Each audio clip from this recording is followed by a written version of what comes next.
অবশেষে সুখবর নিয়ে হাজির হলো কৃষাণুর। জ্ঞান ফিরল বাবিলের। অন্যদিকে কোয়েলকে উচিত শিক্ষা দিয়ে তার মুখে জামা কষে দিল কমলিনী নতুন সকলেই। সম্পূর্ণটা জানতে ভিডিওতে লাইক দিয়ে চ্যানেলটিকে সাবস্ক্রাইব করে দেখতে থাকুন। গল্পের শুরুতে আমরা দেখতে পারবো রশ্মি বৌদি নতুনকে বলে, আচ্ছা অনন্যাদিকে কি ফোন করে আনা হয়নি নাকি, খবরটা কি জানে? নতুন তখন বলে, অনন্যা বৌদি কেন জানতে হবে? অনন্যা বৌদি এই পরিবারে কে? আমার সঙ্গে একটা সম্পর্ক রয়েছে। হ্যাঁ সে আমার বৌদি ঠিক আছে, কিন্তু বাবিলের সঙ্গে তো তার কোনো সম্পর্ক নেই। বাবিলের এরকম একটা সিচুয়েশনে তাকেই বা এই খবর জানাতে হবে কেন? আমি কিছুই বুঝতে পারছি না। হ্যাঁ, বুবলাইয়ের সঙ্গে একটা সম্পর্ক ছিল অনন্যা বৌদির। বুবলাইকে খুব পছন্দ করতো। কেন পছন্দ করতো? বর্ষার কারণে। কেননা বর্ষা তো উল্টাপাল্টা কাজ করতো, আর এটা না আমার অনন্যা বৌদির দেখতে খুব ভালো লাগতো, সেজন্য বুবলাইকে পছন্দ করতো। এখন তো বর্ষা নেই, বুবলাইকেও এখন আর পছন্দ করে না। তাই আপনাদের কাছে রিকোয়েস্ট করব, আমার বৌদিকে নিয়ে আর কোনো কথা বলবে না। সে এখানে না আসুক, সেটাই আমি চাই। আসলেই আবার অঘটন ঘটে যাবে, উল্টাপাল্টা কথা বলবে, সেগুলো আমি কোনোভাবে আবার মেনে নিতে পারবো না। এদিকে রশ্মি তখন বলে, না মানে আমি বলছিলাম আর কি, এতদিন তো এখানেই ছিল, অর্থাৎ যে কোনো বিপদ আপদে তোমাদের পাশে এসে দাঁড়িয়েছে। আজকে এরকম একটা বিপদের দিনে তাকে না জানাও কি উচিত হবে নাকি? সেজন্য আমি কথাটা বলছিলাম আর কি। সেটা তোমরা ব্যক্তিগত ব্যাপার, তোমরা বললে বলো, না বললে নেই। কমলিনী তখন বলে, দেখো দেখো বৌদি, তোমার যদি এতই দরদ থেকে থাকে তাহলে তুমি ফোন করো না, ফোন করে সবটা বলে দাও না। আমার এসব কিছু ভালো লাগছে না যে জনে জনে ফোন করে জানাবো। আমার ছেলের অবস্থাটা এখন ভালো না, আমার মনের অবস্থা ভালো না, তার মধ্যে তুমি এইসব কথা কেন বলছো? হ্যাঁ, আমি কি এখানে অনুষ্ঠান করছি যে সকলকে আমি ফোন করে করে বলবো যে অনুষ্ঠান হয়েছে, আসো আসো? এসব কিছু না আমার ভালো লাগছে না। এদিকে প্রশান্ত তখন বলে, রশ্মি কখন কোথায় কি বলতে হয় সেটা তুমি এখনো শিখোনি তাই না? এরকম একটা সিচুয়েশনে তুমি এসেছো, ভালো কথা, তার মধ্যে তুমি আবার কেন আবার অনন্যা বৌদির কথা তুললে? হ্যাঁ, তোমার কি আসলে মাথায় ঘিলু বলতে কিছু নেই নাকি? বুদ্ধিশুদ্ধি কি সব কিছু একদম শেষ হয়ে গিয়েছে? কাকামণি তখন আবার রশ্মির দিকে তাকিয়ে বলে, তুমি না এক একটা জায়গার মধ্যে যদি প্যাচ না লাগাও তাহলে তোমার ভালো লাগে না, তোমার পেটের ভাত হজম হয় না, তাই না? এই কথাটা বলার কি দরকার? তোমার থেকে দরদ কি ওদের কম নাকি? হ্যাঁ, তোমার এতই দরদ অনন্যার জন্য? এতই দরদ হয়ে থাকলে যাও তুমি ফোন করে ওকে আসতে বলো। তখনই আবার রশ্মি বলে ওঠে, কাকামণি আপনি এভাবে পাল্টে খেয়ে যাচ্ছেন কেন? আপনি তো দিনের পর দিন বদলে যাচ্ছেন। আমি কি এমন কথা বললাম? আমি সামান্য একটা কথা বললাম, এটা নিয়েই এত কথা হয়ে গেল, আমাকে অপমান করে দিল। যাক বাবা, হয়েছে, একদম নাক কান আমার সব কাটা গেল। আমি আর কোনো কথা বলবো না, এই আমি চুপ করে থাকলাম। একটা সামান্য কথা যদি আমাকে এভাবে অপমান করে তাহলে আমার কথা না বলাই উচিত হবে।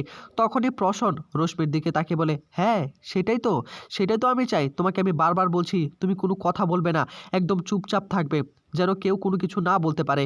এদিকে অরণ্যা তখন বলে, হ্যাঁ আমি সেটাই করব, আমি এখন থেকে চুপ করে থাকবো, আর কোনো কথাই বলবো না।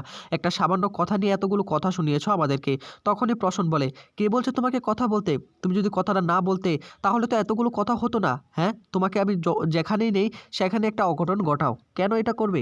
তখনই আবার মিঠিল বলে ওঠে, হয়েছে হয়েছে, থাক, এসব কিছু বন্ধ করো মামু। মিঠিলের আওয়াজ শুনে তখন আবার মিঠিলের দিকে তাকিয়ে বলে রশ্মি, ও মিঠিল, তুমি আবার এখানে এসেছো? না মানে আমি বলছিলাম কি, সবটাই তো জানি তোমার ব্যাপারে, তাই বলছিলাম আর কি, তুমি আবার এখানে আসলে এত কিছুর পরও।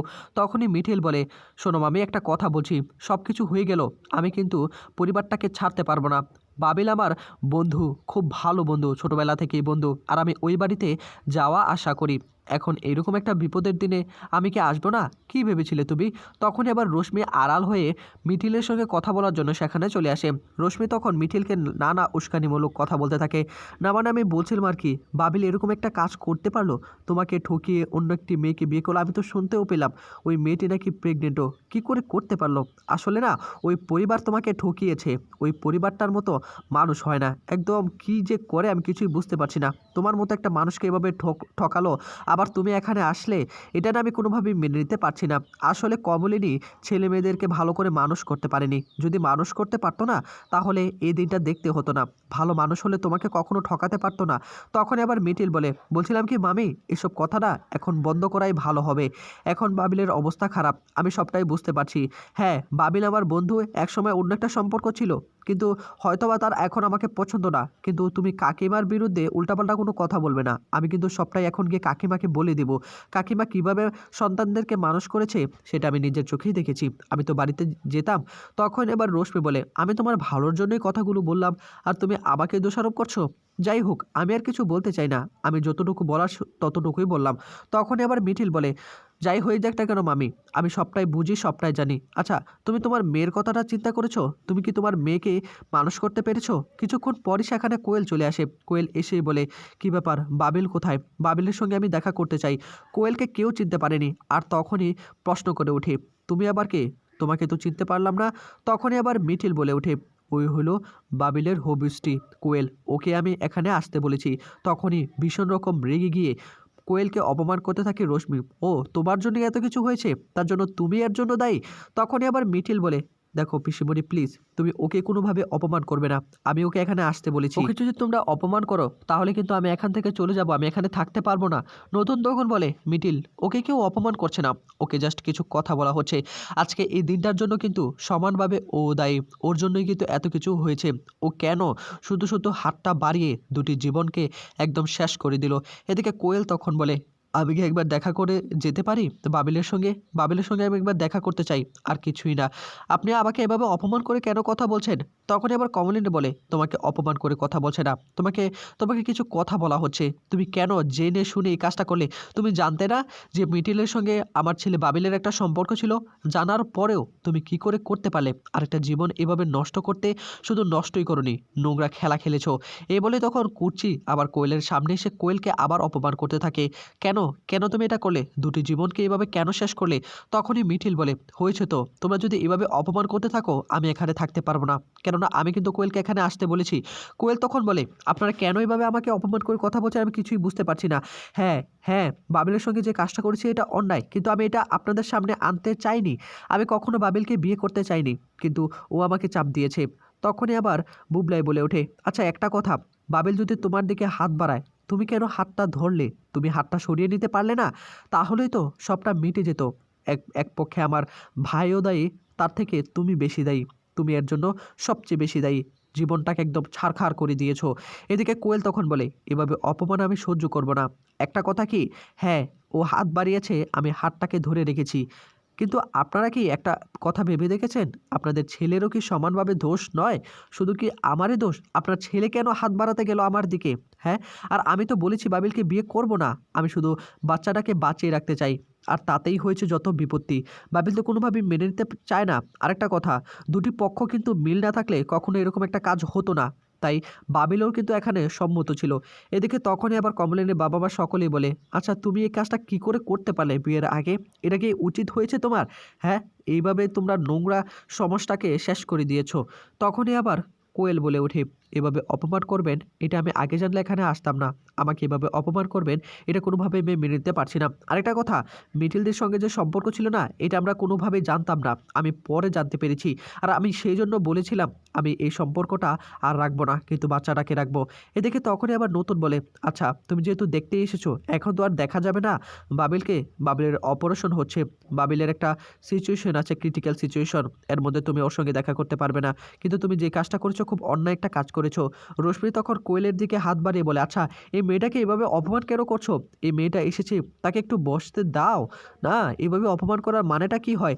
তখনই সেখানে চলে আসে কৃষাণু। কৃষাণুকে দেখে সকলে প্রশ্ন করে, কৃষাণু সব কিছু ঠিকঠাক আছে তো? কৃষাণু তখন বলে, আমি কি বলবো আপনাদেরকে বলে বোঝাতে পারছি না।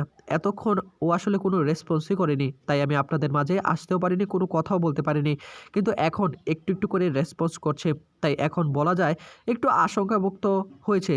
তবে পুরোপুরি নয়, কিন্তু অনেকগুলো পিল খেয়ে ফেলেছিল, আর সেজন্য এরকম একটা সিচুয়েশন তৈরি হয়েছে। কমলিনী বলে, তোমার কাছে যে কৃতজ্ঞ, তোমাকে কি বলে ধন্যবাদ দিব? তুমি না থাকলে যে কি হতো? কৃষাণু তখন বলে, আন্টি আমি কিছুই করিনি, পুরো কাজটা আমার টিম করেছে, আমি শুধু ওদের পাশে ছিলাম, এছাড়া আর কিচ্ছু না। হঠাৎ করে দেখতে পায় কোয়েলকে, আর কোয়েলকে দেখে তখন প্রশ্ন করে, কি ব্যাপার, এই মেয়েটাকে চিনতে পারলাম না, কে? তখন আবার মিঠি বলে, এই মেয়েটার সঙ্গে তো তোমার পরিচয় হয়নি, চিনতে পারবে কি করে? এই হলো বাবিলের হবুষ্টি। কুচি তখন বলে, হবুষ্টি? হ্যাঁ, হবুষ্টি বানিয়ে দিলি? তখনই আবার মিঠিল বলে, হ্যাঁ ও হবুষ্টি বানিয়েছি, বউ তো আর বানিয়েনি। যখন তোমাদের বাড়িতে বউ হয়ে আসবে তখন নিশ্চয়ই আমি বউ বলবো। তখনই আবার কৃষাণু বলে, নাইস টু মিট ইউ। তখন এক কৃষাণু মিঠিলের দিকে তাকিয়ে বলে, বলছিলাম কি মিঠিল, তুমি চাইলে কিন্তু একটু বাবেলের সঙ্গে দেখা করতে পারো, তবে দূর থেকে তুমি দেখে আসতে পারবে, কাছে কিন্তু যেতে পারবে না। তোমার যদি মনে হয় তুমি যেতে পারো। তখনই মিঠিল বলে, না না কৃষাণু, আমি যাব না। তুমি বরং এক কাজ করো, কোয়েলকে নিয়ে যাও। কোয়েল গেলে হয়তো বা একটু ভালো হবে। কোয়েল দেখতে পারবে ওর হবু হাসব্যান্ডকে, আমি সেটাই বলছিলাম আর কি। আর তখনই নতুন বলে ওঠে, না ওর যাওয়ার দরকার নেই, আমি বরং যাই। আমি আর ওর মা মিলে একটু দেখে আসি। তখনই মিঠিল বলে, হ্যাঁ তোমরা যেতে পারো, কিন্তু কোয়েলকে সঙ্গে নিলে ভালো হতো। অথচ কোয়েলকে দেখলেই কিন্তু আরও ভালো হয়ে যাবে বাবিল।